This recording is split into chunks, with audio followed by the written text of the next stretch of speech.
Hello students, कैसे हैं आप सभी लोग।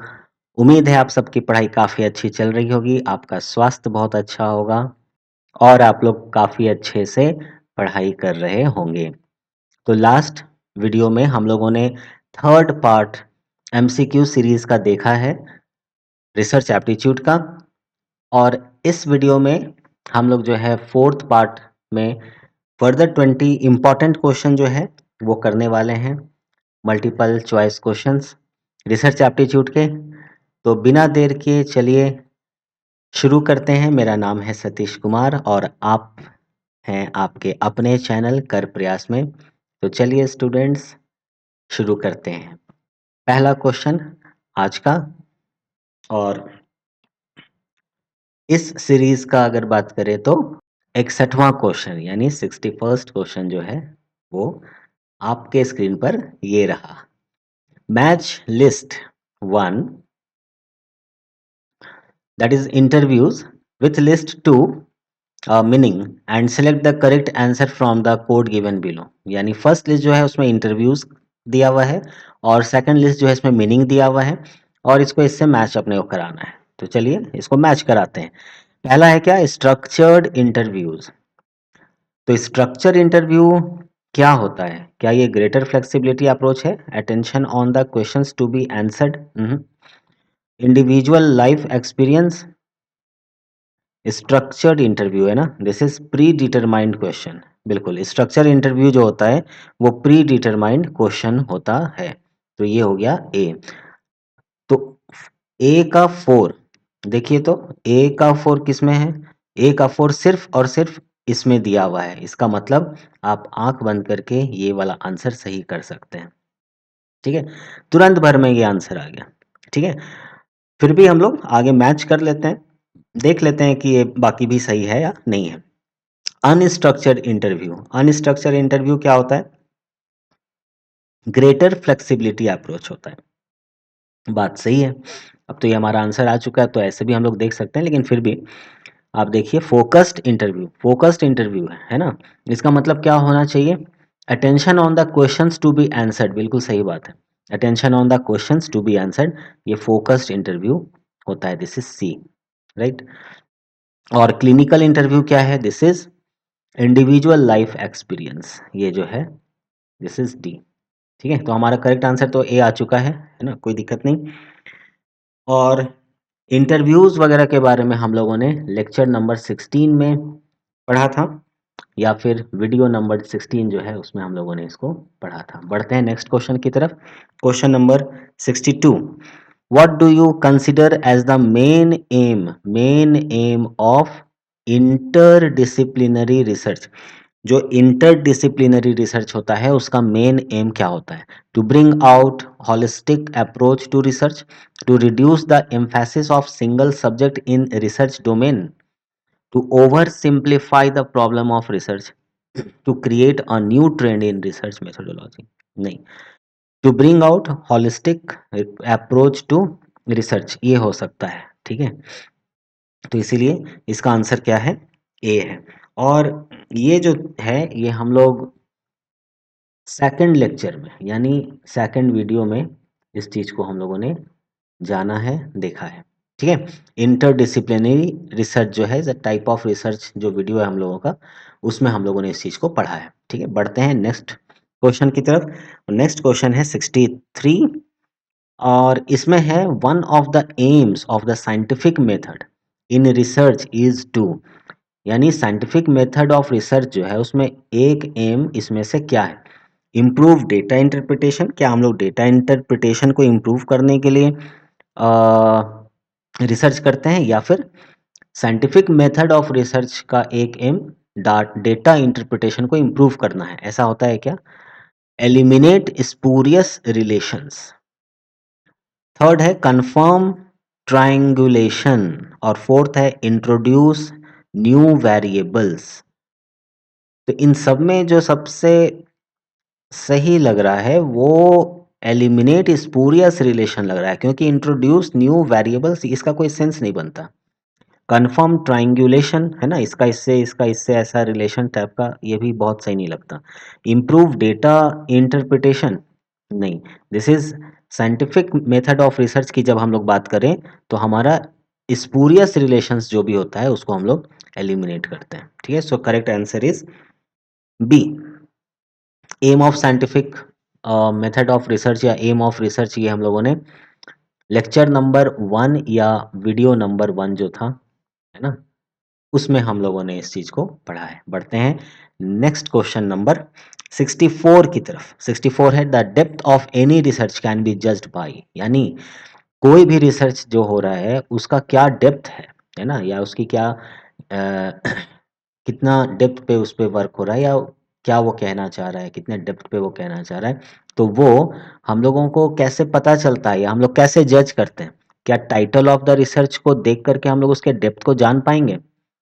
तो अंदाजा लगा सकते हैं, पर बहुत ज़्यादा डेप्थ को जान पाना मुश्किल है। तो टाइटल ऑफ रिसर्च पर भी क्वेश्चन मार्क लगा देते हैं। आगे ऑप्शन देखते हैं क्या दिया है। ऑब्जेक्टिव्स ऑफ द रिसर्च, हाँ, अगर ऑब्जेक्टिव ऑफ रिसर्च को हम लोग देख लें तो इसके डेप्थ ऑफ रिसर्च को हम लोग जान सकते हैं, मतलब यही आंसर हो जाना चाहिए।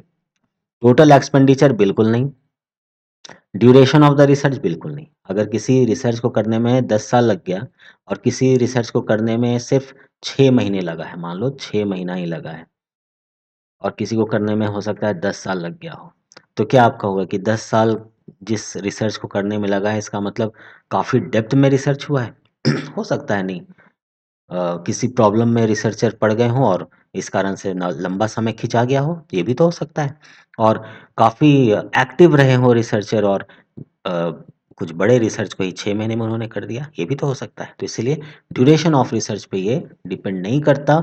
हम लोग ऑब्जेक्टिव ऑफ रिसर्च को पढ़ करके, देख करके ये जज कर सकते हैं कि कितना डेप्थ है किसी भी रिसर्च का। ठीक है, तो ये हम लोग लेक्चर नंबर 25 या वीडियो नंबर 25 जो था उसमें हम लोगों ने इस चीज को जाना था। ठीक है, बढ़ते हैं next question number 65। Which of the following statement is correct? इनमें से कौन सा स्टेटमेंट जो है वो सही है? Reliability ensures validity, validity ensures reliability. Okay, reliability and validity are independent of each other. Yes, reliability जो होता है और वैलिडिटी ऑफ जो डेटा होता है वो हमारा होता है दोनों इंडिपेंडेंट। ठीक है, तो इसलिए इसका जो करेक्ट आंसर है वो सी हो गया। जो लेक्चर नंबर या वीडियो नंबर 19 और वीडियो नंबर 20, वीडियो नंबर 19 में हम लोगों ने रिलायबिलिटी के बारे में पढ़ा है ना, रिलायबिलिटी। और वीडियो नंबर 20 जो है उसमें हम लोगों ने वैलिडिटी के बारे में पढ़ा था।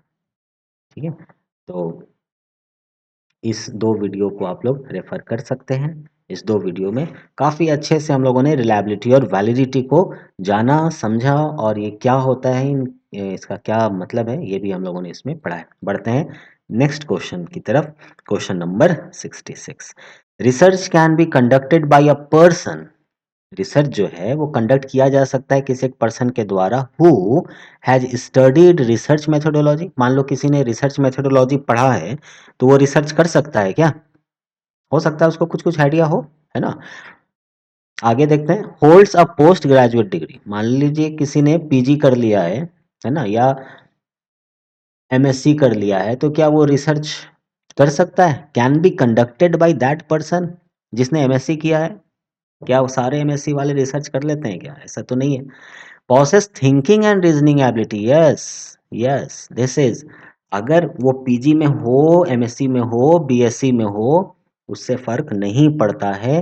होना क्या चाहिए कि that person should possess thinking and reasoning ability. अगर उसमें थिंकिंग और रीजनिंग एबिलिटी है, ऐसा हुआ तो क्यों हुआ, ऐसा हुआ तो किस लिए हुआ, ऐसा क्यों हो रहा है, ऐसा कैसे हो सकता है, इस तरह की जो भी चीज़ें हैं अगर उसके दिमाग में आ रही हैं और उसका वो सॉल्यूशन कर पाता है या कर पाती है, तो वो रिसर्च कर सकता है या कर सकती है। Right, is a hard worker. Hard worker जो है नहीं, स्मार्ट वर्कर होना चाहिए। ठीक है, तो ये भी आंसर नहीं। तो करेक्ट आंसर क्या हो गया? सी, है ना। और ये जब हम लोग रिसर्च के एप्टीट्यूड के सारे वीडियो को जब देखेंगे या रिसर्च एप्टीट्यूड आप कहीं से भी पढ़ो तो ये क्वेश्चन हम लोगों के लिए एक रिसर्च एप्टीट्यूड को के रिगार्डिंग ये जनरल नॉलेज का क्वेश्चन हो गया। ठीक है, बढ़ते हैं नेक्स्ट क्वेश्चन नंबर 67 की तरफ। 67 नंबर का क्वेश्चन हम लोगों से क्या कर रहा है कि विच of the following statements is correct. Statements is correct, इसको स्टेटमेंट ऑब्लिक स्टेटमेंट्स लिखना चाहिए था। ठीक है, क्योंकि स्टेटमेंट्स इसने दे रखा है इसका मतलब बहुत सारे स्टेटमेंट कई करेक्ट होने चाहिए, तो ऑल ऑफ द अबव तो ऐसे ही लग जाएगा, है ना। तो यहाँ पर स्टेटमेंट ऑब्लिक स्टेटमेंट्स है ना, यहाँ ऑब्लिक देना चाहिए था। ठीक है, इज करेक्ट। चलिए देखते हैं क्या है। Objectives of research are stated in first chapter of the thesis, बिल्कुल सही बात है। थेसिस जब लिखते हैं तो उसके पहले चैप्टर में हम लोग ऑब्जेक्टिव को मेंशन करते हैं, ये बिल्कुल सही बात है। Researcher must process analytical ability, बिल्कुल बिल्कुल होना चाहिए। रिसर्चर में एनालिटिकल एबिलिटी होना चाहिए। Variability is the source of problem, variation होता है तभी तो प्रॉब्लम कहीं मिलता है, अगर वेरिएशन ही नहीं होगा तो प्रॉब्लम कहाँ से मिलेगा, तो इसलिए ये बात भी सही है। सो हमारा जो कर आंसर हो गया वो क्या हो गया, D, this is all the above. ऐसे भी यहाँ पर लिख ही चुका था स्टेटमेंट्स, यानी एक से अधिक होना चाहिए। खैर बढ़ते हैं नेक्स्ट क्वेश्चन नंबर 68 की तरफ। सो this is which of the following is not, important है ना, अंडरलाइन करना चाहिए, is not the method of research, यानी रिसर्च का जो मेथड नहीं है इनमें से कौन। ठीक है, ऑब्जर्वेशन, हिस्टोरिकल, सर्वे या फिलोसॉफिकल, तो इसमें से कौन सा जो है वो मेथड ऑफ रिसर्च नहीं। देखो ऑब्जर्वेशन मेथड जो है वो हम लोगों ने पढ़ा है। ठीक है, ये हम लोगों ने 15th वीडियो में, है ना, वीडियो नंबर 15th में इस चीज को हम लोगों ने पढ़ा है। देन सर्वे मेथड भी होता है। ठीक है, मेथड ऑफ रिसर्च में ये हम लोगों ने 16th वीडियो में पढ़ा है, मेथड ऑफ रिसर्च में। देन हिस्टोरिकल एंड फिलोसॉफिकल, तो case study and test method related जो है वो हमारा 17th में आ जाएगा। ठीक है, वीडियो 17th जो था वो हम लोगों का था। और हिस्टोरिकल जो है is not a method of research. ठीक है, तो ये हो जाएगा हिस्टोरिकल। वेट स्टूडेंट, यहाँ पर ऐसा लग रहा है कि कुछ मिस्टेक हो रहा है मेरे से। यहाँ हिस्टोरिकल मेथड ऑफ रिसर्च तो होता है, ठीक है, फिलोसॉफिकल मेथड जो है ना ये नहीं होना चाहिए, है ना। और case study and test method जो होता है वो एक different type of method of research है। हिस्टोरिकल भी जो है ना वो एक टाइप ऑफ रिसर्च मेथड है। इसमें हम लोग क्या करते हैं कि कुछ पास्ट इवेंट के बारे में इन्वेस्टिगेट करते हैं। इसमें हम लोग क्या करते हैं, हम लोग कुछ पास्ट इवेंट्स को या पास्ट इवेंट के बारे में इन्वेस्टिगेशन करते हैं एंड देन उसका हम लोग इंटरप्रिटेशन करते हैं। तो हिस्टोरिकल मेथड ऑफ रिसर्च ये है। जो नहीं है वो क्या है, फिलोसॉफिकल। ठीक है, क्यों, क्योंकि फिलोसॉफिकल में क्या होता है, कोई भी आइडिया, है ना, या कोई भी कॉन्सेप्ट, कोई भी आइडिया या कोई भी कॉन्सेप्ट या कोई भी आर्ग्यूमेंट, ठीक है, आइडिया कॉन्सेप्ट या आर्ग्यूमेंट, इसके बारे में analysis, analysis and interpretation, interpretation, यानी किसी आइडिया को एनालाइज करेंगे, इंटरप्रेट करेंगे, कॉन्सेप्ट को एनालाइज करेंगे, इंटरप्रेट करेंगे, कोई आर्ग्यूमेंट अगर है तो उसको एनालाइज करेंगे, इंटरप्रेट करेंगे, ये हमारा फिलोसॉफिकल वे हो जाता है ना। और इसलिए हम लोग इसको कैटेगराइज नहीं करते हैं इसको हम लोग कैटेगराइज नहीं करते हैं मेथड ऑफ रिसर्च में। ठीक है, इसीलिए करेक्ट आंसर हम लोगों का हिस्टोरिकल नहीं हो जाएगा, हम लोगों का क्या हो जाएगा, वेट, हम लोगों का क्या हो जाएगा,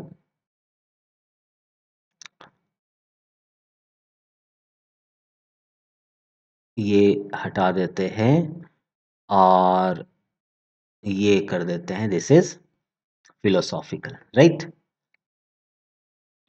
तो which of the following is not the method of research? तो philosophical method is not the method of research. क्यों? ये चीज हम लोगों ने यहां पर जान लिया है। ठीक है, बढ़ते हैं नेक्स्ट क्वेश्चन की तरफ। Question number 69, research can be classified as, research can be classified as, यानी रिसर्च को हम लोग किस किस तरह से क्लासिफाई कर सकते हैं। देखो, बेसिक रिसर्च होता है, बिल्कुल होता है। अप्लाइड रिसर्च होता है, बिल्कुल होता है ना। एंड एक्शन रिसर्च होता है, भाई बिल्कुल होता है। तीनों तरह का रिसर्च होता है। Classification of research, classification of research यानी टाइप्स ऑफ रिसर्च, और ये हम लोगों ने स्टडी किया है सेकंड लेक्चर में, यानी वीडियो नंबर 2 में काफ़ी डिटेल में पढ़ा है इसको। ठीक है, क्वांटिटेटिव एंड क्वालिटेटिव रिसर्च होता है जी, एकदम होता है, बिल्कुल सही, दोनों होता है। इसका मतलब ऑल द एबव हो जाएगा आंसर। आगे देख लो, फिलोसॉफिकल टाइप ऑफ रिसर्च है, लेकिन मेथड ऑफ रिसर्च में हम लोग उसको नहीं लेते। ठीक है, हिस्टोरिकल होता है, सर्वे टाइप ऑफ रिसर्च होता है, एक्सपेरिमेंटल रिसर्च तो होता ही होता है। ठीक है, सो करेक्ट आंसर क्या हो जाएगा हम लोगों का? This is all the above, है ना। Research can be classified as basic, applied, action, qualitative, quantitative, historical, survey, experimental और philosophical research। ठीक है, आते हैं नेक्स्ट क्वेश्चन। नेक्स्ट क्वेश्चन है 70, the first step of research is, ये तो इतना आसान है कि फाइंडिंग अ प्रॉब्लम। आप क्वेश्चन देखते ही ऑप्शन देखने का जरूरत ही नहीं, बस देखो कहाँ लिखा हुआ है finding a problem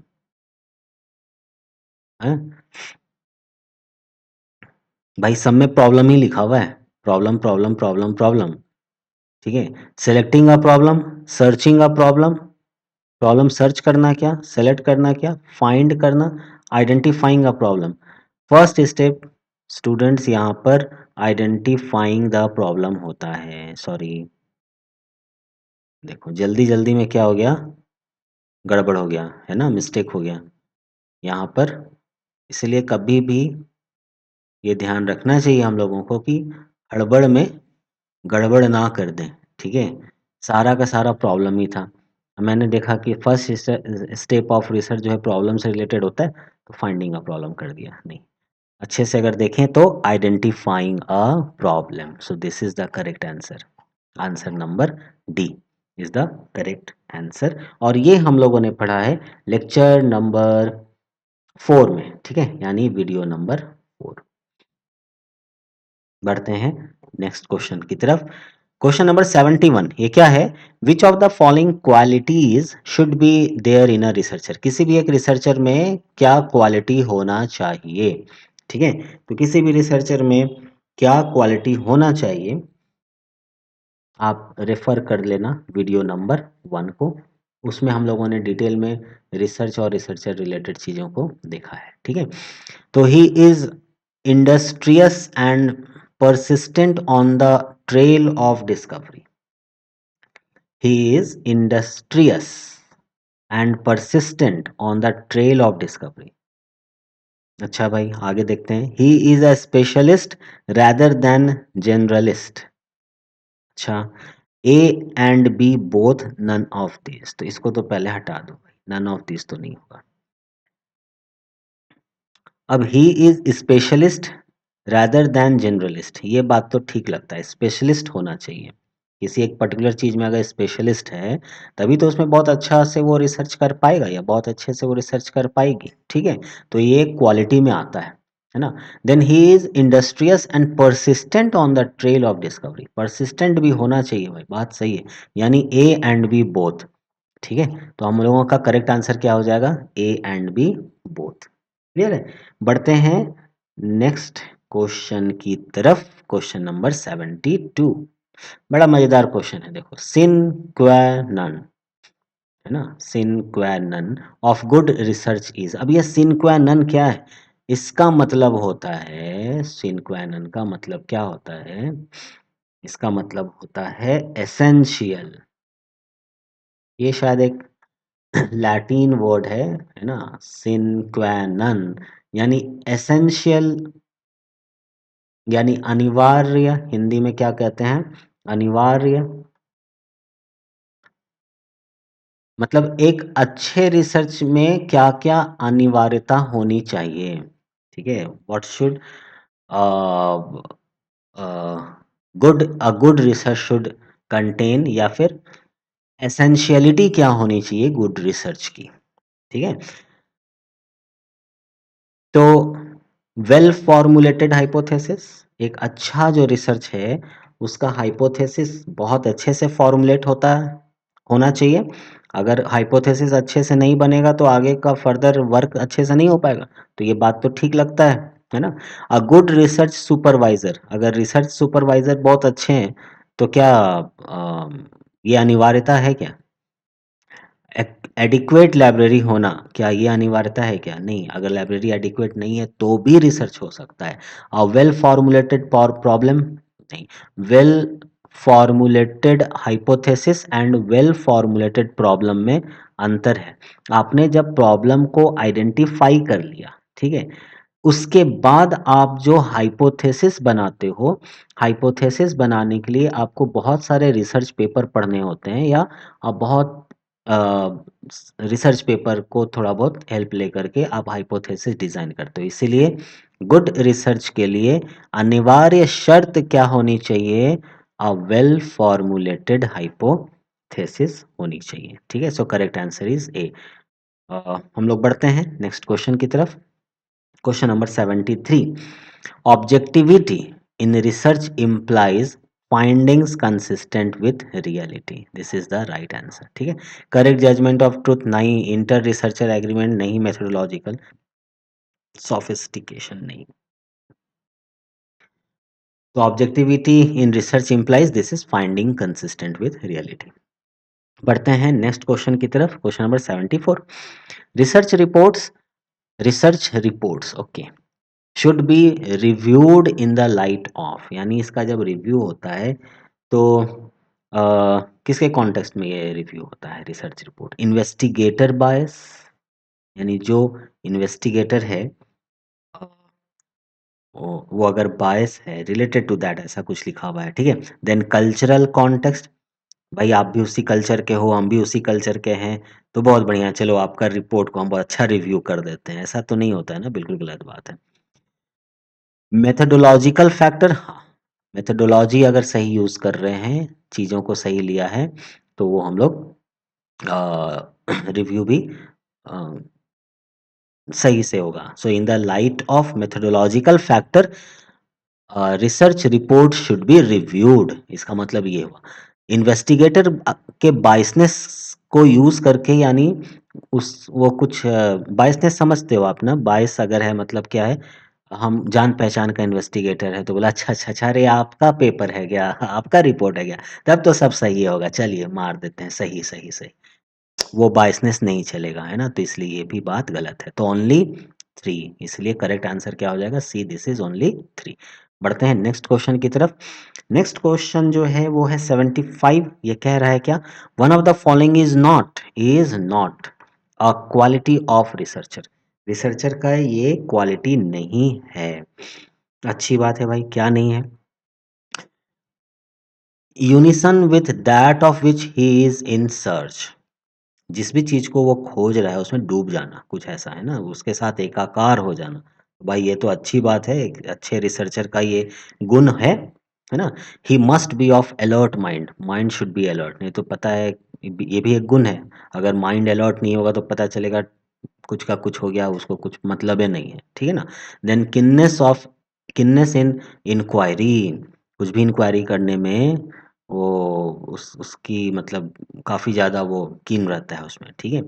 then his assertion to outstrip the evidence, so this is not the quality. बाकी चीजें तो क्वालिटी में है, ये क्वालिटी नहीं होना चाहिए रिसर्चर में, है ना। His assertions to outstrip the evidence, ये नहीं होना चाहिए। बढ़ते हैं नेक्स्ट क्वेश्चन की तरफ, और नेक्स्ट क्वेश्चन है क्वेश्चन नंबर 76, और ये कह रहा है सेटिस्फैक्ट्री स्टैटिस्टिकल क्वांटिटेटिव मेथड, है ना। सेटिस्फैक्ट्री होना चाहिए क्या? Statistical quantitative method should not possess one of the following, not possess नहीं करता है one of the following qualities. Quantitative method का बात हो रहा है, ठीक है। कौन सा एक क्वालिटी जो है वो प्रोसेस नहीं करता है?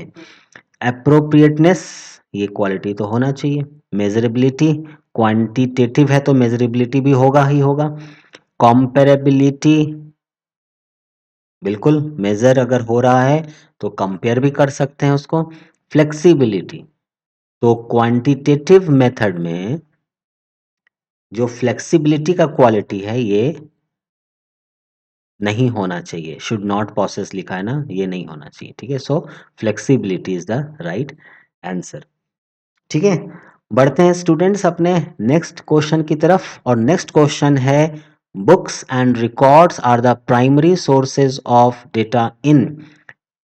ये तो आप तुरंत कर लोगे, ये जैसे ही आप देखोगे बुक्स एंड रिकॉर्ड्स तो ये हिस्टोरिकल रिसर्च में आ जाता है ना, क्योंकि हिस्टोरिकल रिसर्च है, अपने को रिकॉर्ड चाहिए चाहिए, बुक्स चाहिए चाहिए, बिना उसके ये बहुत संभव नहीं है।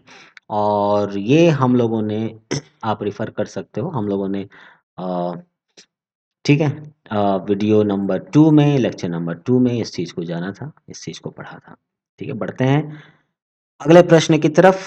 आपके कंप्यूटर स्क्रीन पर ये रहा, अगर आप मोबाइल देख रहे हो तो आपके मोबाइल स्क्रीन पर ये रहा। विच of the following statement is correct, कौन सा स्टेटमेंट जो है वो सही है, यानी कि यहाँ पर आपका रिसर्च एप्टीट्यूड का पूरा नॉलेज लग जाएगा।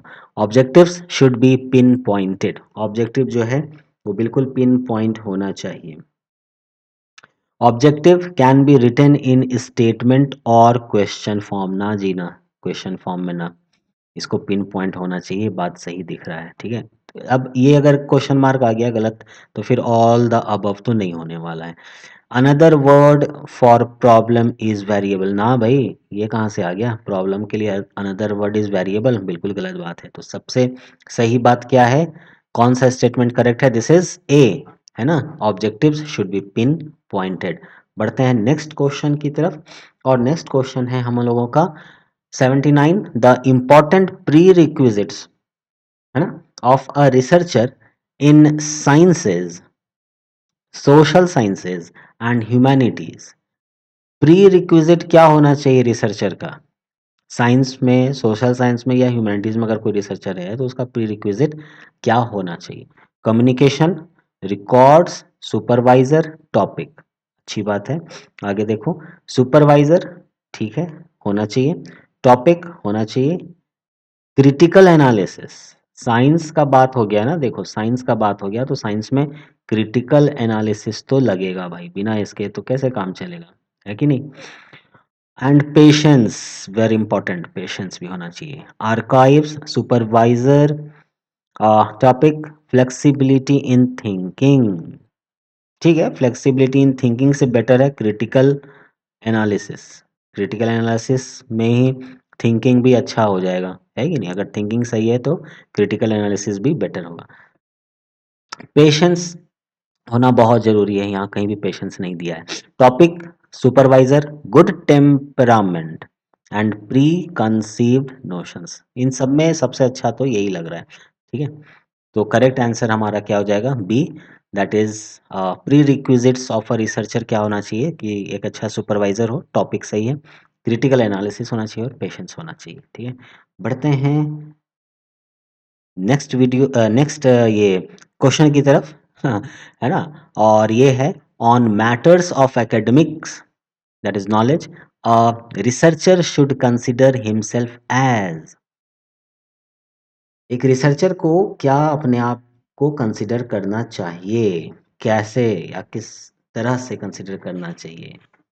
Entirely dependent on the teacher, नहीं भाई, आप पूरा का पूरा टीचर पे डिपेंड रहोगे तो आप रिसर्चर किस बात के, वो तो कोई भी डिपेंडेंट होकर के काम कर लेगा, है ना।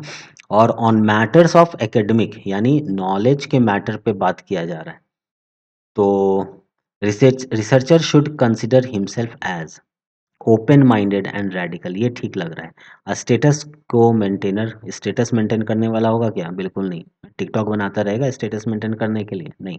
फेयरली नॉलेजेबल, फेयरली नॉलेज है चलेगा, लेकिन ओपन माइंडेड एंड रेडिकल, ही और she should be open minded and radical, ये होना चाहिए, ठीक है।